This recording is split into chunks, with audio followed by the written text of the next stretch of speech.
Coming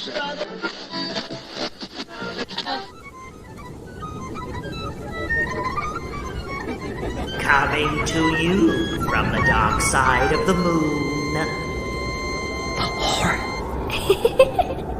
It's the Little Podcast of Horrors with James, Christina, and Chris.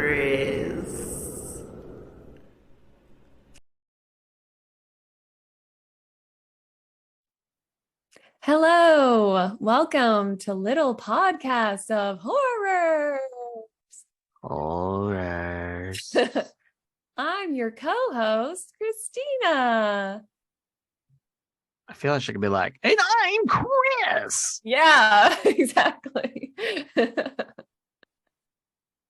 So I feel like Jay. I feel like James should have come in just bitter and angry. I'm James, and life is meaningless. man, talk about dramatic. Hey, this is We have a flair for drama around here. what? Come on. What are you talking about? I love it. That's what I thrive off of. All right. So this is episode 2, and it is my story this time. So you guys, you're welcome because I'm amazing. Is it gonna be sad? Yeah. I mean, yeah, obviously. I still haven't recovered for the last episode. Yeah, no. Well, it's not going to get better. So. Oh, good. It's not gonna. It's only gonna be down. It's only gonna be uphill from here. Yeah, it only gets worse. All right, so before we get started, I want to do a trigger warning here. There is a mention of suicide. And that's about it, I guess. And murder, So, just that little. But who's triggered by murder? Yeah, no. That's just the mainstay of our culture. I mean, it is like a major entertainment source now, which is really disturbing. Cheeseburgers and murder. So I got a lot of my information for this story from the True TV website, an article called The Murder Mystery of Mary Rogers by Douglas McGowan. And then I also used SmithsonianMag.com, an article by Angela Serratori. I hope I have said her name correctly. I'm sorry, Angela, if I did not. It was called Edgar Allan Poe Tried and Failed to Crack the Mysterious Murder Case of Mary Rogers. So I think what you should do to kind of help us through this one is just say some things in a chipper voice. Okay, ready? Just regardless of what you're talking about, give us some levity, help us through this, give us some chipper tone. All right, Paul died of dysentery. Yep. All right. Here we go. Angela died in poverty. Oh my gosh. Yep. On Wednesday, July 28th, 1841, a grisly discovery was made. Okay, I'm not really going to do that. I feel very disrespectful. I was already feeling better. This is already unnerving. Very disrespectful. I'm sorry. Okay, so a grisly discovery was made when the body of a beautiful young woman was found floating in the Hudson River off Hoboken, New Jersey. The woman's name was, you guessed it, Mary Rogers. She was a popular cigar clerk at a renowned cigar shop in New York City. So Mary Cecilia Rogers was born in Connecticut, they think, in 1820. She was the only child, and her mother was widowed. Her father, Mary's father, had actually died in a steamboat explosion. Now, I am not sure how old she was when this happened. One source said 17 and one said she was 5. So wait, how do you explode a steamboat? I don't know steamboat mechanics. I mean, so a steamboat is using coal. It's fire. Right, yeah. the whole thing. It's actually probably one of the easiest boats to explode. I was just thinking steam. It's a Yeah. very 1800s way to die. It feels like. Why do they always gotta die sad ways? Why can't it be just like she was having a great day, trotting along, having a nice walk. She tripped, broke her face. Now she's dead. Oops, daisy. That also sounds I say bad. is that Otherwise. happy? Well, she was having a great day. Otherwise, She Yeah, until tripped she and tripped broke and broke her face. well, it's better than she was having a sad day in a sad life, and then she died being sad, and now she haunts people being sad, making them sad too. Now we're all sad. I don't know. She may be mad because she's like, my life was going great, and then I just tripped and died. And then she's pissed. She's But like, then she finds Oh out yeah. there's life after death. That she just keeps trucking, having a great old time. She comes It's back the with an happiest angry. haunting that we've ever spoken of. she finds out there's life after death, and oh, hey, there's your dead corpse laying on the ground with your broken face. And she haunts people by telling them how much potential they have and how they should go for it. Just don't trip, otherwise you'll break your face and everything's over. And then you're like me. Oh my god. Okay, well, she didn't trip, but she did, however, live in a boarding house with her mother that her mother owned and ran. And she was also apparently very beautiful. Like, she was kind of the talk of the town. She was the bee's knees. She was very popular because she was such a beautiful girl and also quite charming. Okay. So she got a job as a cigar girl at John Anderson's Liberty Cigar Shop, which was a very popular shop at the time. It was frequented by a lot of notable writers, including one Edgar Allan Poe. Stupid question. What's Yeah. a cigar girl do? She sells cigars. Oh, I guess I should have saw that coming. Well, I mean, like she But usually is it like she sells cigars in a sexy way? I mean, it just sounds kind like of, yeah. They're Well- usually cute girls. They're walking around with these boxes. I've seen, so I've seen- ye old booth babes. kind of. Well, I don't think she was walking around like in skimpy clothes with a little box of cigars. I mean, she No. was wearing like a full 1800s dress. I mean, it was It's still mod. she's a It's like clerk. it's like sexy for Yeah, well, you that's know like, well, that'd be like showing your ankles would be scandalous. So I Yes. mean, exactly. In fact, So she might have just a like her neckline might be just a half an inch shorter. Ooh, scandalous. naughty.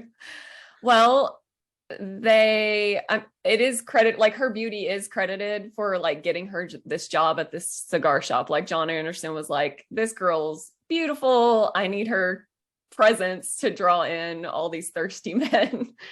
So some of the patrons actually went on to say that they spent so much time and money there because of her looks and her flirtatious glances. So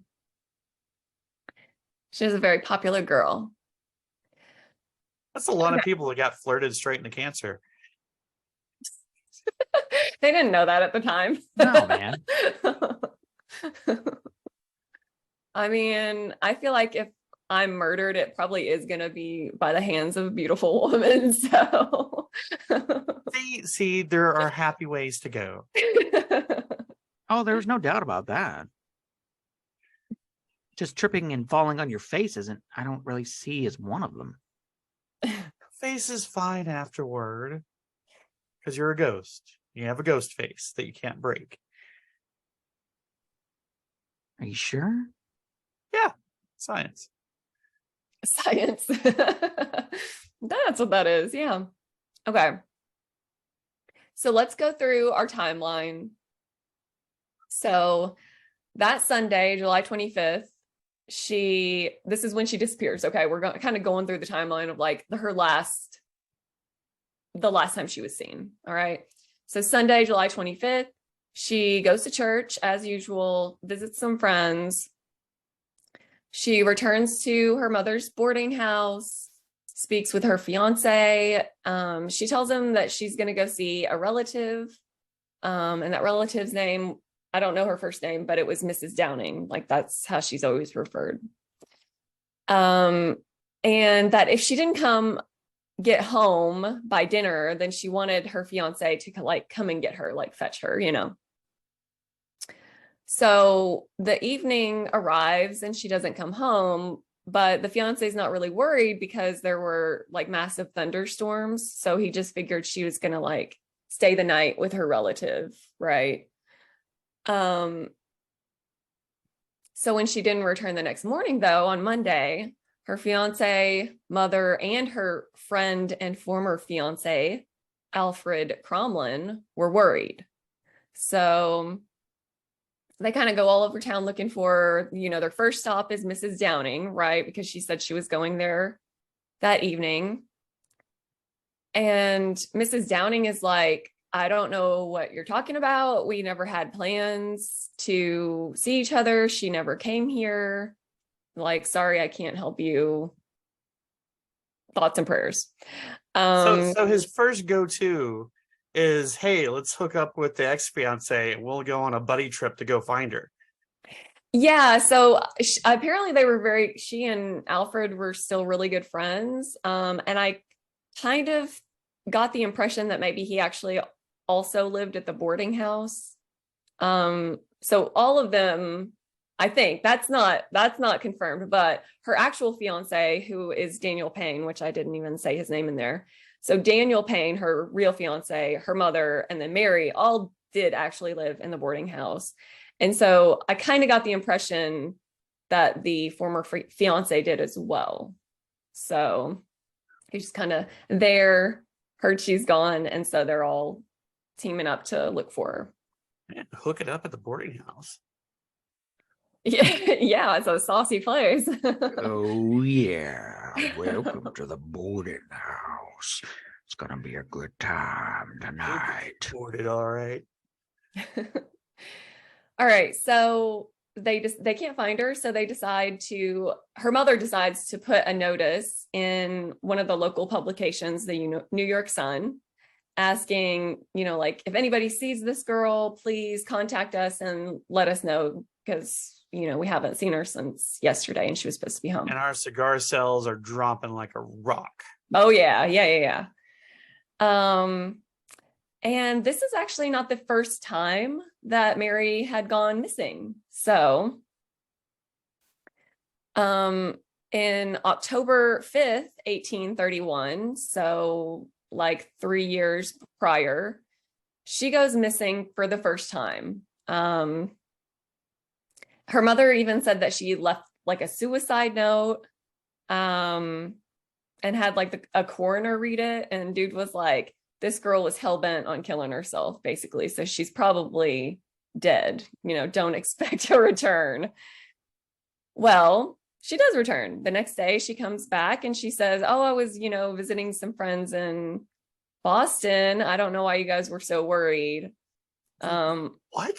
Yeah, although she didn't tell her mother and she didn't tell her boss that she was going there. Didn't she know that suicide was code for hanging out with my friends? I don't know why you guys were freaking out. I random. just left you a note that said I was going to take a dive off of the tallest building in the Read town. by a coroner. You didn't get that I was actually just going out of town with friends? Jeez, people freaking out so easy. Wow. I know. Alarmists. Anyway, so, you know, she comes back, she's fine. They're probably really pissed. But there was actually speculation later that it was kind of staged by the owner of the cigar shop to get like publicity for his shop. So there was like a little rumor about that. All right, so this is not the first time she goes missing. So now we're at July 28th, 1841. I have no sense of time. We're jumping all over the place here. So July 28th, 1841, two men are walking around near Sybil's Cave, which is, it was like a popular outdoor spot for New Yorkers. And I think it was off the coast of, like one of the New Jersey shorelines along the river, or along the Hudson River. Okay. Really popular spot. So these two dudes are walking. and they see some water. They see some water by the river. Did you know that? Mind blown. No, so they see some clothes in the water, and so they get a boat and they row out there and discover Mary, and they're like trying to get her in the boat. They can't really get her, so they end up wrapping like a rope around her and just drag her back to the shore. How helpful. Yeah. So this causes a huge scene. This is a really popular spot, so it draws a big crowd. You pulled this girl's body from the water. And the first reporter on the scene described her as, quote, "She was laying on the bank on her neck with a rope tied around her. Her forehead and face appeared to have been battered and butchered to a mummy. Her features were scarcely visible. So much violence had been done to her. She presented the most horrible spectacle that I could see." Oh, good. Yeah, so Well, that's cleared up. yeah. All right, so we've pulled her ashore. We've notified authorities. We got the coroner involved. And the coroner believes that she was strangled because he finds what he thinks are like finger marks basically around her neck. So he thinks that she was strangled, but for some reason I couldn't really determine from like the evidence that was presented, but he thinks that multiple people were involved with her killing. And the person to actually identify her body was the former fiance, Alfred Cromlin. So, they've been looking for her, and they hear this hubbub about someone being pulled out of the river. So Alfred checks it out and is able to identify her body. So this murder was a huge media sensation, like nothing that had ever been seen prior. And it's actually, the theory behind that is because, she worked in that cigar shop, right? And a lot of writers frequented it. She was very popular with them. So when the reporters got word of this, they actually knew who she was. And so they were just shook. And so her murder was slapped on like every publication's front page for a really long time. But by August, the story kind of started to lose traction. So there were no new or significant leads in the case. So public interest just kind of naturally started to wane. That is until two local Hoboken boys find Those two old Hoboken boys. It comes to Hoboken? Hoboken. Is The that good like old Hoboken boys. Isn't that the Street Fighter move that Hoboken! they were Street Fighters? Yeah, I'm pretty sure that's fact. That's fact. Okay. So we're straight on that. So the boys were actually sons of a local successful businesswoman in New Jersey. And she owned a lot of property in the area, so along the river. And so the boys were just picking through the thicket, trying to find sassafras. They were picking sassafras for their mom. Picking through the thicket, trying to find some sassafras. You're a poet. All right. And I didn't even know it. There it is. So they get to a certain area of the thicket and they see several women's clothing items scattered around. And one of the items that they retrieved was a handkerchief with the initials MR monogrammed on it. So they were like, "Ooh, this is sus." So they gather all the clothes and That was an exact quote, by the way. Yeah, exact quote. This is sus. So they did a gathered Fortnite dance and collected the clothing. So they gathered the clothes and they take it back to their mom, Frederica Loss. Okay. And she kind of holds on to him for a couple of days. And then she's like, okay, maybe I should call the police because this could be part of a murder. Maybe, Yeah. maybe. I don't know. These blood-soaked clothes. Maybe I should call the cops. I don't know. So she gets the police involved. They come out, and then the media starts going crazy again. Okay. Because now there's like movement. There's some new information coming up. So media is going crazy. And suddenly Frederica has a lot to say about the day Mary went missing. She says on the day of the murder, Sunday, July 25th, presumed murder date, she claimed Mary came into her tavern with a man. They both ordered drinks and afterward left arm in arm at nightfall. So later that night, she says she hears a loud scream outside and she thought it was one of her sons. Like she thought one of them was in trouble or got hurt or something. So she found them both and they were fine. And she really didn't think to tell the police any of this until the clothes were found. I like that she thought that one of her sons screams like a girl. Yes. Also, didn't think to tell the police that she saw Mary on the day she disappeared with a man in her tavern. Like, seems key. All right. So I'm going to kind of skip over to her fiance because we've not talked about him at all. And usually, you know, prime suspects are people intimately involved with the victims, right? So let's talk about Daniel Payne. You know, as I said before, he lived at the boarding house with Mary and her mother. He worked as a cork cutter, and was a known alcoholic. So after Mary's murder, seems like a job that would lead to alcoholism. yeah. It sounds incredibly boring. Like, poor guy is like, I'm just not fulfilled. This is horrible.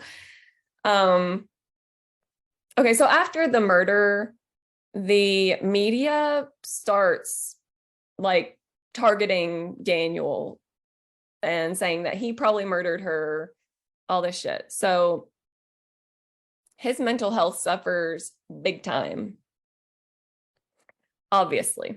So obviously, yeah, not only was his fiance murdered, but the media is trashing him in every publication. Everyone now thinks that he killed her, all this shit. So he started to drink even more than he was already drinking before. And his brother actually thought he was going insane because of it.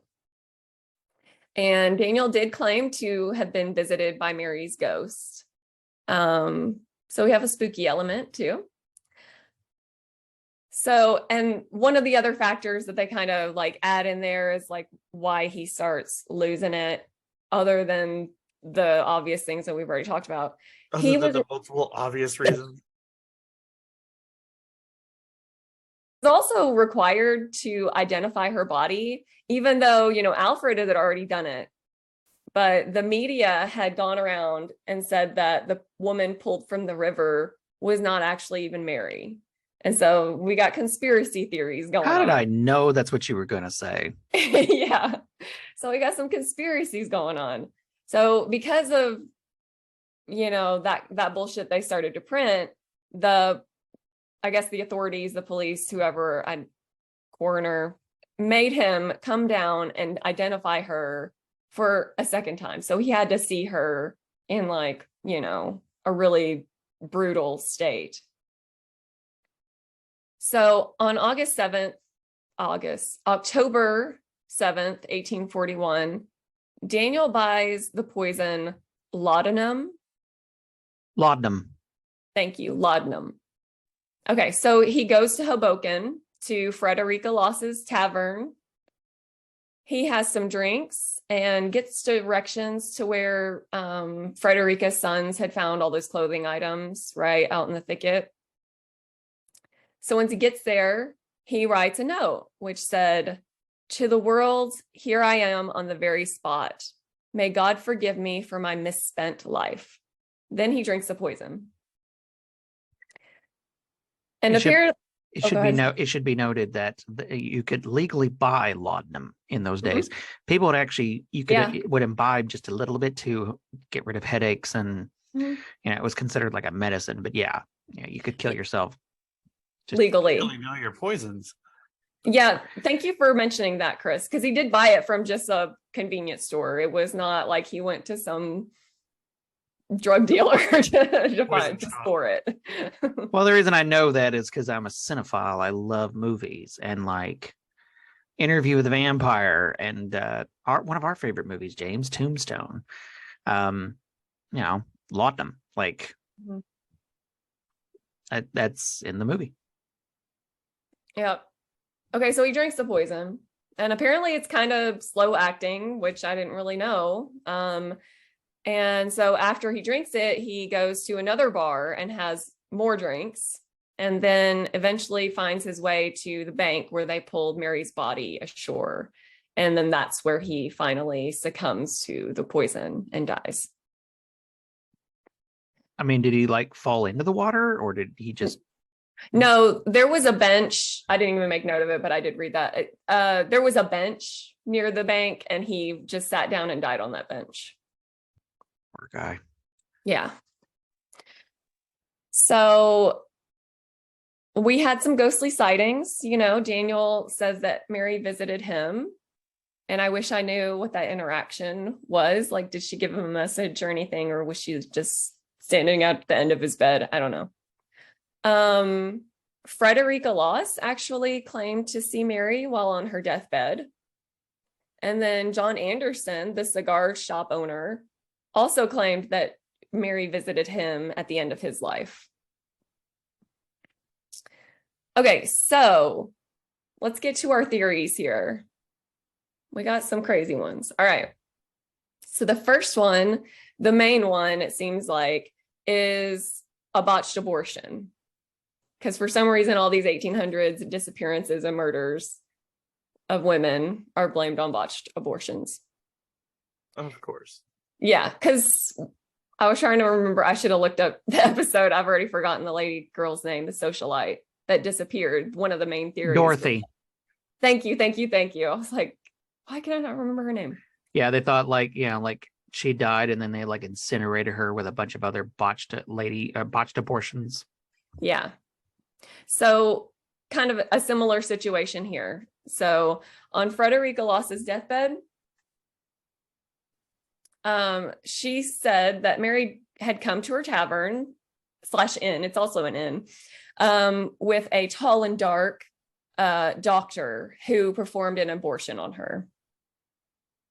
This abortion, according to Frederica, ended Mary's life. And so her body was then disposed of in the river, and the clothing items scattered in the thicket. She doesn't claim any part of that. It's just, she said the doctor basically disposed of her. A gentleman named Samuel Worthen, which I believe was an author, a lot of writers took this case and had lots of theories and all that. So Samuel Worthen believes Mary got her abortion at Frederica's Inn and Tavern, like Frederica said. And it was paid for by John Anderson, the cigar shop owner. Another writer. At the bar? Yeah. So remember, I said it's a that tavern. Make it for hell of marketing. Come get your beers and abortions. Free abortion after 10 shots. Oh my God. Oh, quite the slogan. So another writer, Irving Wallace, he offered 3 different theories. Okay, so one of them was that Alfred Cromlin, our former fiance / bestie, impregnated her, and then the subsequent abortion killed her. The second theory is that Mary's own mother, had been prostituting Mary at the boarding house. That was his theory. And then she got pregnant, so Mary's mother forced her to get an abortion where she died. And then this one is not abortion related, but because it was one of Irving's random theories, I included it. He believes it's possible that Edgar Allan Poe himself killed her. He knew her from the cigar shop. And he says that Poe talked about the murder with him. But while Edgar Allan Poe was writing a story about her, like he was doing research for this a story he was actually writing. So I'm not sure why this means that he murdered her, but whatevs. I don't know. So we're just gonna take Occam's razor and throw it clear out the window. Yeah. Like you do. Okay, so some evidence that contradicts the botched abortion theory is that the coroner had found the thumb and finger marks around her neck, and he really believed That's not how you do an abortion. Yeah, botched indeed. So he said that was the cause of death, was strangulation. So there's one piece of evidence that kind of goes against that theory. The second theory is back to our old pal, Daniel Payne, the fiance. So like I said, the newspapers were really quick to blame Daniel for her murder. And they harassed him so much and circulated the story so much that in order to clear his name, he actually had to get several witnesses to write affidavits as to his whereabouts that day of her disappearance. And then after that, the reporters kind of backed off and were like, oh shit, sorry, bruh.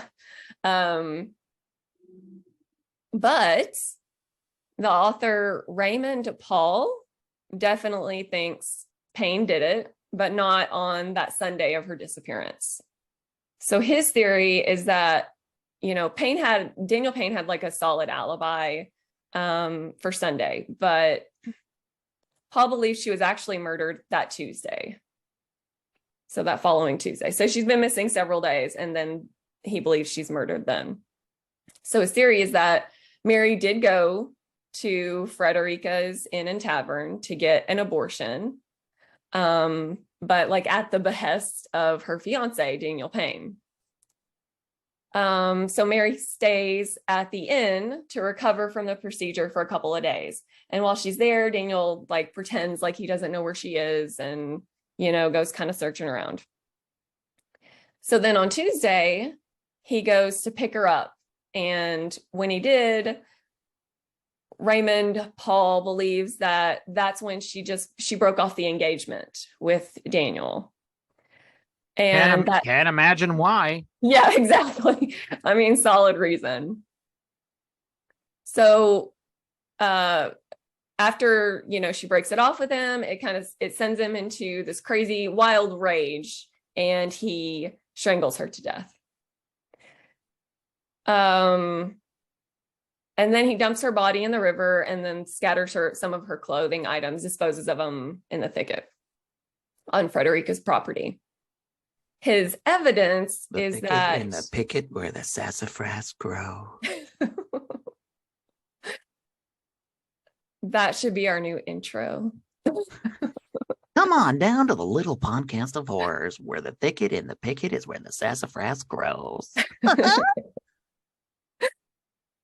Okay, so his evidence is that Daniel Payne was in the Hoboken area on Tuesday, quote unquote, searching for Mary. And that when Mary was pulled from the water, she was still in rigor mortis, which passes within 24 hours. So it would have been a more suitable time of death, at least.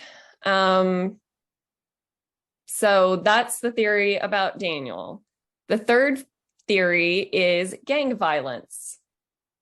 So when the accusations that Daniel did it didn't stick, the newspapers started pointing fingers at kind of some random local gangs and ruffians. There was those damn ruffians with their little mustaches and their sticks looking at us all judgy. So they actually pointed the finger at one in particular, named him, in the papers, as you do. James Finnegan. So they even went as far as to dirty say, old Finnegan. yeah. So they even go so far to say that James Finnegan was walking around wearing a ring that was known to be Mary's and after the murder. So this theory is short though, because there's zero evidence. I don't even think the police took it that seriously. So it was likely just invented by the, reporters to sell papers. Paranoid grandma who lives alone. Yeah. Like, those young ruffians. Yeah. Clearly they trample on my yard every night. It was that damn little boy, Jimmy Finnegan, little son of a bitch. He did it. It was him. Ruffian. Yeah, so that one's probably bunk because the papers just were making shit up, no research or anything. So the fourth theory is that it was a robbery gone wrong. So the writer Will Clemens theorized that Mary and the man that she had been seen with at the tavern that day were both murdered at Frederica's Tavern. So he believes they were robbed and then killed. And the only thing that I could find that made him think that was a connection he made. So her body was found in the Hudson River in that area. And then there was actually a second body of a man that was retrieved from the river on August 4th, 1841. So not long after. But that's it. And it kind of dies there, that theory. So obviously her murder has never been solved and is unlikely to ever be solved. They overlooked the one person who had the clearest motive. Who? The coroner. The coroner. I mean, like, he went through all this trouble to first agree to read her note and then, read it in what I'm sure was professional, coarse, somber tone. To provide that kind of professional delivery to the family, and then for it to just pop up and go, oh, never mind, change my mind. I mean, think about what that does to your reputation as a coroner. Really right. No one's going to take it seriously after that. Yeah, James has got a point there. Well said, buddy. And so then she's kind of set the stage for her own murder. That's a bummer. You'll not embarrass me again.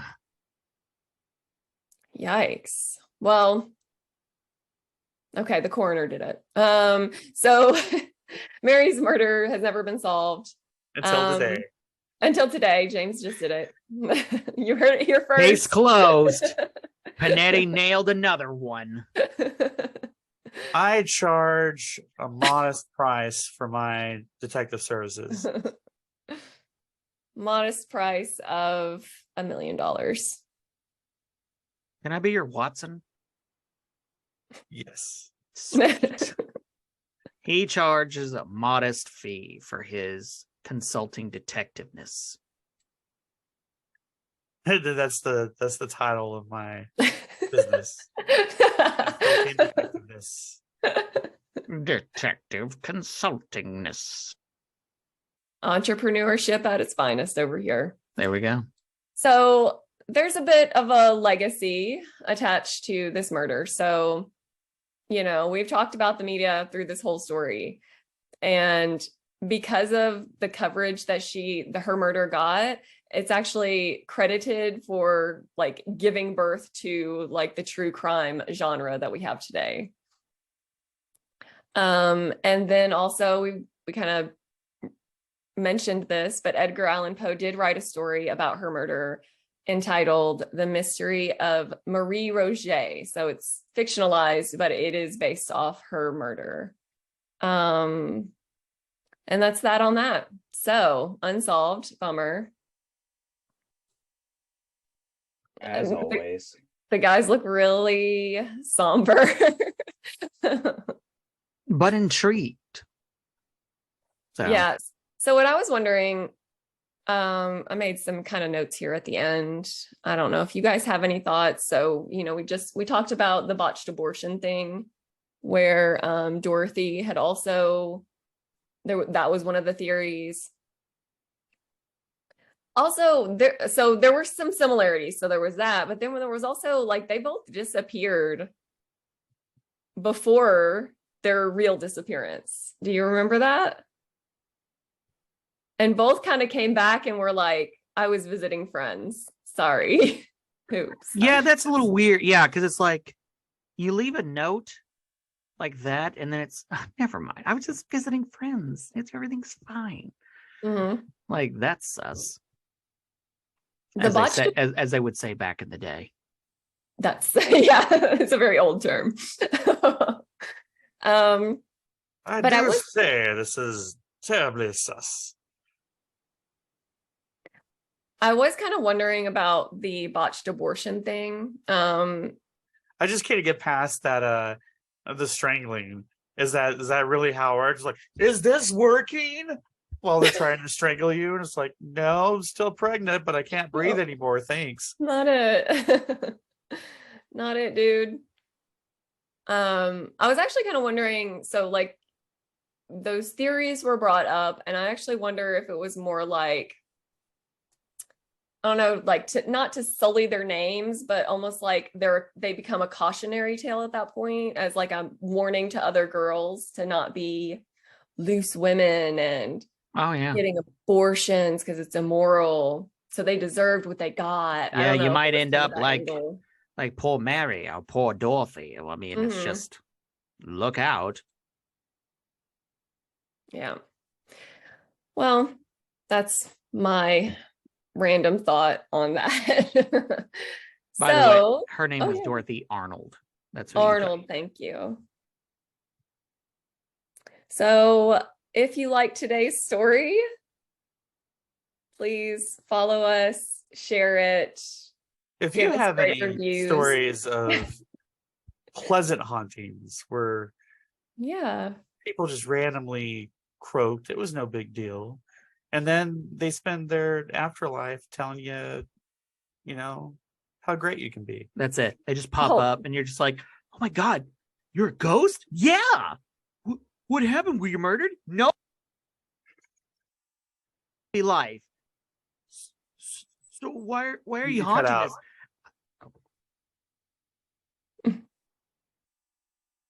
Take two. Yeah, take two. You're a ghost? Yeah. Did you get murdered here? No, I lived a long and happy life. Well, okay. Well, do you have some unresolved? Nope. Everything's great. The afterlife is amazing. I'm perfectly fine. Then why are you here? Because I want you to know you can do it. I want you to know if you can dream it, you can do it. Attaboy. So is this the little podcast of horrors, or is this a little podcast of happy sunshine rainbows? No, right? It's like little podcast of happy sunshine horrors. Because they're still dead and haunting you. I mean, that's creepy. We're dead and haunting. Positive twist. We're dead and haunting, but everything is a-okay. Yeah, it's awesome. Yeah, I lived a long and fruitful life. I married the woman of my dreams. I had the best job ever, and I died comfortably in my bed. What the hell are you even doing here? I'm here to tell you you're awesome. Your eyes are creeping me out right now. The best haunted ever, man. You're awesome. Thanks. Do you see a light anywhere? I do. I've seen it since the moment I've died. I've even had people come out and be like, "Hey, man, maybe you should come in here." But I'm like, "No, I'm good. Thanks." Okay. Well, if you do have any true paranormal stories, happy or not, you can send those to littlepodcasthorrors@gmail.com. You can find us on YouTube, just Little Podcast of Horrors. You can find us at our beautiful website, littlepodcastofhorrors.com. Yeah. And that's all, folks. And if you help contribute to our cause, you could find us at one of these locations doing a live podcast. Mm-hmm. Just throwing that out there, guys. You know, if anybody's like super rich listening here and be like, I love these guys. Here's $1 million. We're not begging or anything, but No. please, please. Please, rich man. Please. Please, sir. Could you spare paints for us? Otherwise, I'm going to end up a bittered ghost. Yeah, I'm going to be like, I don't know. I'm going to be a motivational ghost. Just to Are you break the gonna mold. be like the Shia LaBeouf ghost? You're gonna be like, just do it. You know, Hell yeah. this guy's kept me up all night. I don't know who he is. I haven't slept, but I'm gonna go and apply for this job just in the hopes that he'll go away. Please. All right, babes. Well, thanks for listening. We love you. We love you guys. We do appreciate Love's you. a strong word, but I'm okay with it. Love's a strong Good word, terms. and I'm a strong man. I In love spi- you. In spite of the stories that I pick, I am full of love and light. Okay, James. She is. She is. All right. Bye, booze. Ta-ta. Later.